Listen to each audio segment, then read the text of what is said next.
ఇక మరో ముఖ్యమైన వార్త సంగారెడ్డి జిల్లా కొండాపూర్కు సంబంధించిన పంచాయతీ కార్యదర్శి షకీల్ లంచం తీసుకుంటూ పట్టుబడ్డాడు. ఒక వ్యక్తి వద్ద 25,000 రూపాయలు డిమాండ్ చేసి 7,000 రూపాయలకు ఒప్పందం కురుచుకొని 5,000 రూపాయలు తీసుకుంటుండగా ఏసీబీ అధికారులు ఆయన పట్టుకున్నటువంటి పరిస్థితి.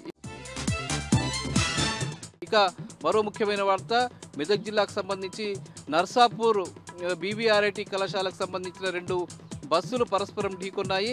రోడ్డు మీద వెళ్తున్నటువంటి ఒక ఆటోను తప్పించబోయి ఈ 2 బస్సులు ఢీకొన్నాయి. ఈ ఘటనలో ఒక బస్సుకు సంబంధించిన డ్రైవర్ మృతి చెందగా అందులో ప్రయాణిస్తున్నటువంటి 10 మంది విద్యార్థులు తీవ్రమైనటువంటి గాయాల పాలయ్యారు. ఇక మరో ముఖ్యమైన వార్త మెదక్ చర్చి ఏదైతే ఉందో అది ఆసియాలోని అతిపెద్ద చర్చు. ఈ చర్చి ప్రారంభించి సిఎస్ఐ చర్చి ప్రారంభించి 100 ఏళ్లు పూర్తయిన సందర్భంగా ఈరోజు ప్రత్యేక ప్రార్థనలు జరిగాయి. ఈ ప్రార్థనల్లో వేలాది మంది చర్చికి వచ్చి ప్రార్థనలు చేశారు. ఘనంగా ఉత్సవాలు నిర్వహించారు.